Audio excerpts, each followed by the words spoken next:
اعوذ باللہ من الشیطان الرجیم، بسم اللہ الرحمن الرحیم۔ رب مصطفیٰ ایمان مدینہ بنا کے 20 حروف کی نسبت سے مہمان نوازی کے 20 مدنی پھول۔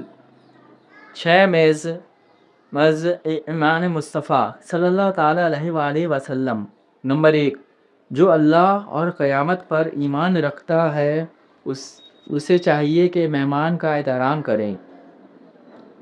مفسر شہر حکیم الامت حضرت مفتی احمد یار خان علیہ رحمۃ اللہ حنان اس حدیث پاک کے تحت فرماتے ہیں، مہمان کا احترام یہ ہے کہ اسے خندہ پیشانی سے ملے، اس کے لیے کھانے اور دوسری خدمات کے انتظام کرے، حتی الامکان اپنے ہاتھ سے اس کی خدمت کرے۔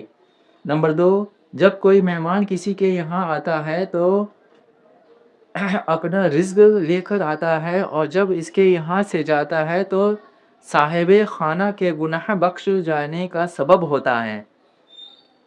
نمبر 3، جس نے نماز قائم کی، زکوٰۃ ادا کی، حج ادا کیا، رمضان کے روزے رکھے اور مہمان کی مہمان نوازی کی، وہ جنت میں داخل ہوگا۔ نمبر 4، جو شخص مہمان نوازی نہیں کرتا اس میں بھلائی نہیں۔ نمبر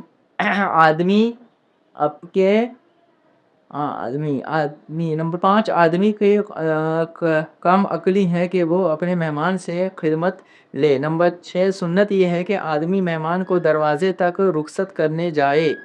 مفتی احمد یار خان علیہ رحمۃ اللہ حنان فرماتے ہیں، ہمارا مہمان وہ ہے جو ہم سے ملاقات کے لیے باہر سے آئے، خواہ اس سے ہماری واقفیت پہلے سے ہو یا نہ ہو، جو ہمارے لیے اپنے محلہ یا اپنے شہر میں سے ہم سے ملنے آئے، 2-4 منٹ کے لیے وہ ملاقاتی ہے، مہمان نہیں، اس کی خاطر تو کرو مگر اس کی دعوت نہیں ہے، اور جو ناواقف شخص اپنے کام کے لیے ہمارے پاس آئے وہ مہمان نہیں۔ جیسے حاکم یا مفتی کے پاس مقدمہ والے یا فتویٰ والے آتے ہیں، یہ حاکم کے مہمان نہیں۔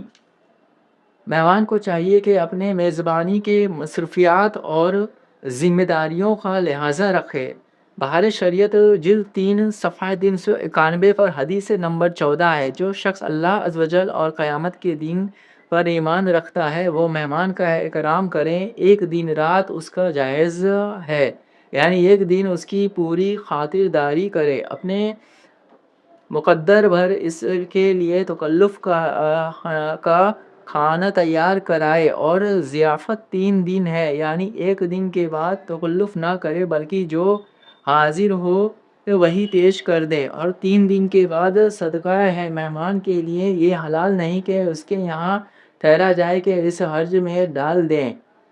جب آپ کسی کے پاس بطور مہمان جائے تو مناسب ہے کہ اچھی نیتوں کے ساتھ حسب حیثیت میزبان یا اس کے بچوں کے لیے تحفے لیتے جائے۔ بعض اوقات ایسا بھی ہوتا ہے کہ اگر مہمان کچھ تحفہ نہ لائے تو میزبان یا اس کے گھر والے مہمان کی برائی کے گناہوں میں پڑتے ہیں، تو جہاں یقینی طور پر یا ذہنی غالب سے ایسی صورتحال ہو، یہاں مہمان کو چاہیے کہ بغیر مجبوری کے نہ جائے، ضرورتاً جائے اور تحفہ لے جائے تو حرج نہیں، البتہ میزبان نے اس نیت سے لیا کہ اگر مہمان تحفہ لاتا تو یہ یعنی میزبان اس مہمان کی برائیاں کرتا، یا بطور خاص نیت تو نہیں مگر اس کا ایسا برا معمول ہے، تو جہاں اس کی غالب گمان ہو کہ لانے والا اس طور پر یعنی شرع بچنے کے لیے لایا ہے، تو اب لینے والا میزبان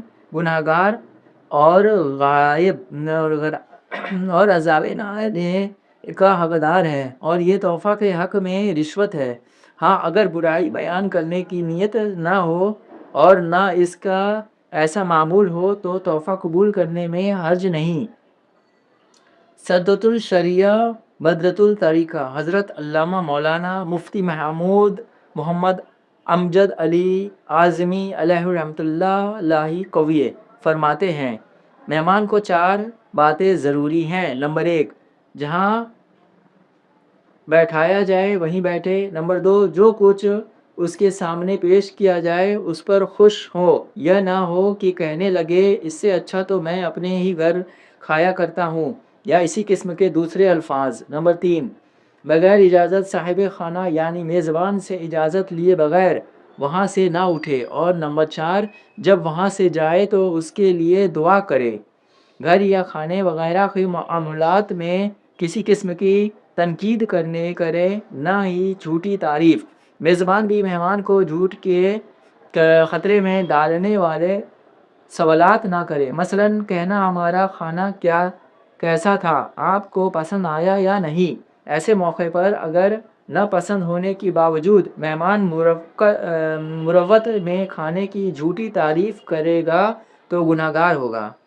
اس طرح سوال بھی نہ کرے کہ آپ نے پیٹ بھر کر کھایا یا نہیں، کہ یہاں بھی جواباً جھوٹ کا اندیشہ ہے کہ عادتیں کم خوری یا پرہیزی یا کسی بھی مجبوری کے تحت کم کھانے کے باوجود اصرار تکرار سے بچنے کے لیے مہمان کو کہنا پڑ جائے کہ میں نے خوب ڈٹ کر کھایا ہے۔ میزبان کو چاہیے کہ مہمان سے وقتاً فوقتاً کہے کہ اور کھاؤ، مگر اس پر اصرار نہ کرے، کہ کہے اصرار کی وجہ سے زیادہ نہ کھا جائے اور یہ اس کے لیے نقصان دہ ہو۔ حجت الاسلام حضرت سیدنا امام ابو حامد محمد بن محمد غزالی علیہ رحمۃ اللہ علیہ وآلہ فرماتے ہیں ساتھی کم کھاتا ہو تو اس سے تقریباً کہے کھائے، لیکن 3 بار سے زیادہ نہ کہا جائے، کیونکہ یہ اصرار کرنا اور حد سے بڑھنا ہوا۔ میزبان کو بالکل خاموش نہ رہنا چاہیے اور یہ بھی نہ کرنا چاہیے کہ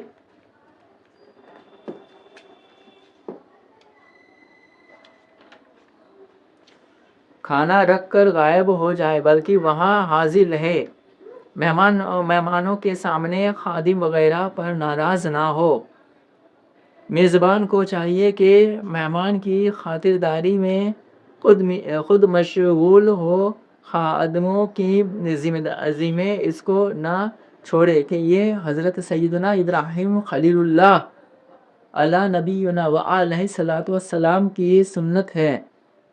جو شخص اپنے بھائیوں یعنی مہمانوں کے ساتھ کھاتا ہے اس سے حساب نہ ہوگا۔ حجت الاسلام حضرت سیدنا امام ابو حامد محمد بن غزالی علیہ رحمۃ اللہ علیہ فرماتے ہیں جو شخص کم خوار کے ہو جب وہ لوگوں کے ساتھ کھائے تو کچھ دیر بعد کھانا شروع کرے اور چھوٹے لقمے اٹھائے اور آہستہ آہستہ کھائے تاکہ آخرت دوسرے لوگوں کے ساتھ دے سکے آخر تک۔ اگر کسی نے اس لیے جلدی سے ہاتھ روک لیا تاکہ لوگوں کے دلوں میں مقام پیدا ہو اور اس کو پیٹ کا قفل مدینہ لگانے والا یعنی بھوک سے کم کھانے والا تصور کریں تو ریاکار اور عذاب نار کا حقدار ہے۔ اگر بھوک سے کچھ زیادہ اس لیے کھا لیا کہ مہمان کے ساتھ کھا رہا ہے اور معلوم ہے کہ یہ ہاتھ روک دے گا تو مہمان شرمائے گا اور سیر ہو کر نہ کھائے گا، تو اس صورت میں بھی کچھ زیادہ کھا لینے کی اجازت ہے، جبکہ اتنی ہی زیادتی جو ہو جس سے معدہ خراب ہونے کا اندیشہ نہ ہو۔ ایک شخص نے عرض کی یا رسول اللہ صلی اللہ تعالیٰ علیہ وآلہ وسلم، میں ایک شخص کے یہاں گیا، اس نے میری مہمانی نہیں کی، اب وہ میرے یہاں آیا تو کیا میں اس سے بدلہ لوں؟ ارشاد فرمایا نہیں، بلکہ تم اس کی مہمان نوازی کرو۔ جزاک اللہ خیرہ۔